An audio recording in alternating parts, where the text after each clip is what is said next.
ओवैसी पर हमले को लेकर अब मौलाना मसूद मदनी का बड़ा बयान आया है। बीजेपी या सपा ने कराया ओवैसी पर हमला। देखिए बहुत बड़ा बयान दे दिया है मौलाना मसूद मदनी ने।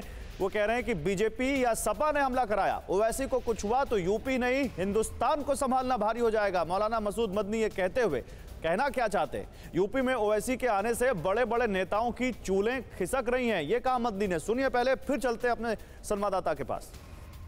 समाजवादी पार्टी और बीजेपी दोनों शामिल इस गेम में, और इन दोनों में से किसी न किसी ने इस हमले को जरूर कराया है, मेरा ऐसा शक है।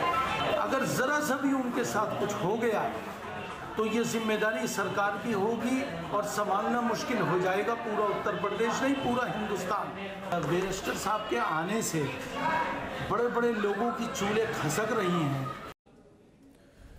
अभिषेक, मौलाना मसूद मदनी का बयान सुना होगा आपने।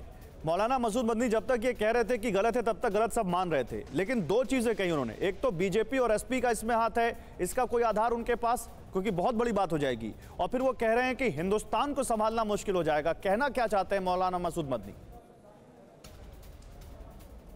देखिए गौरव, दो चीज़ें अलग अलग करके देखनी होगी। ये मौलाना मदनी जो कह रहे हैं, जो बाबू सिंह कुशवाहा कह रहे हैं, ये इसका इन्वेस्टिगेशन का एंगल नहीं है, ये इसका पॉलिटिकल एंगल है। वो लोग पॉलिटिकल एंगल की बातें कर रहे हैं, और पॉलिटिकल एंगल की बातें चुनाव में करना उनके लिए बड़ा मुफीद है, क्योंकि इसका असर होगा। और देखिए, हमने जब मुनव्वर राणा से इसके पहले बात की गौरव, तो उन्होंने ये भी कहा कि इससे गेम पलट सकता है। तो ये गेम पलटने वाली बात कही जा रही है एक पक्ष की ओर से, और ये बात जितना फैलेगी ये उनके मुताबिक नैरेटिव बनेगा। तो ये नैरेटिव बनाने की कवायद है, इसका इस मामले की जांच से, इस मामले के तथ्यों से, इस मामले के इन्वेस्टिगेशन से कोई ताल्लुक नहीं होगा है। ये दोनों चीजें अलग अलग हैं। ये नैरेटिव बनाया जा रहा है क्या कि बीजेपी और एसपी ने हमला कराया? क्योंकि मसूद मदनी तो सीधे यही कह रहे हैं। देखिए, ओवैसी के जो फ्रंट है उसका नाम ही थर्ड फ्रंट है, उसको थर्ड फ्रंट कहा गया है। खुद बाबू सिंह कुशवाहा ने कहा ये हमारा थर्ड फ्रंट है। तो उनकी लड़ाई किससे है? बीजेपी से, एसपी से। ओपनली जो लड़ाई है, अंदर खाने की बात छोड़ दीजिए।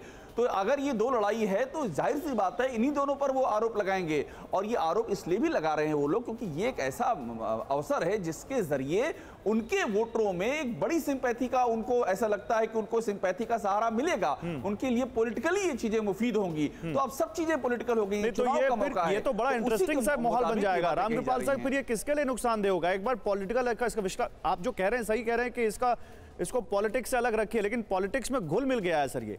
तो इससे नुकसान किसको होगा अगर ये नैरेटिव चला जाता है जमीन पर? गौरव जी मैं ये कह रहा था कि समाज में अपराध होते हैं, चोरी भी होती है, तो क्या हम ये कहें कि चोरी का समर्थक हो जाए हम?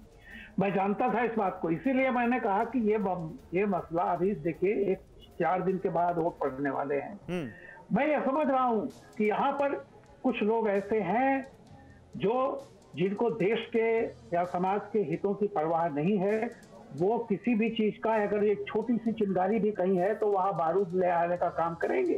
तो मेरा इसीलिए कहना है कि इसकी जो भी जिनको भी थोड़ा सा सामाजिक सरोकार है, जो लोग हैं, वो इस बात को जोरदार तरीके से रखें कि एक आपराधिक घटना है और इसका किसी भी तरह का कोई पॉलिटिकल। लेकिन चुनावी माहौल में आपराधिक घटना का राजनीतिकरण तो हो ही रहा है ना।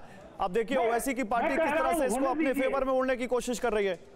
मैं इसीलिए कह रहा हूं कि अगर झूठ बोला जाता है तो क्या हम ये कहना छोड़ दें कि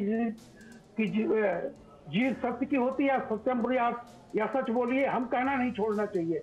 मेरा यही कहना है कि ऐसे माहौल में कुछ ताकतों को निकलना चाहिए जिन्हें कहना चाहिए कि इसका कोई भी पॉलिटिकल फायदा उठाने की जो लोग कोशिश कर रहे हैं उनकी निंदा की जानी चाहिए। तो फिर इसमें तो सबसे बड़ी जिम्मेदारी किसकी आपके हिसाब से? किसको कहना चाहिए ये?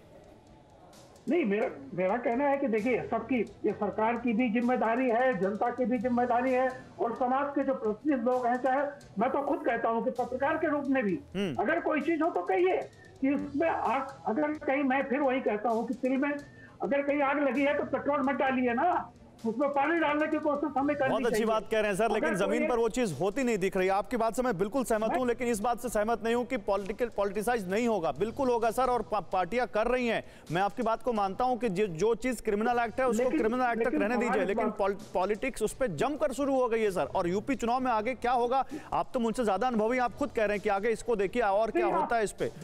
कोरोना धर्म नहीं देखता, जात नहीं देखता, अमीर गरीब ऊंच नीच नहीं देखता। कोरोना सिर्फ मौका देखता है।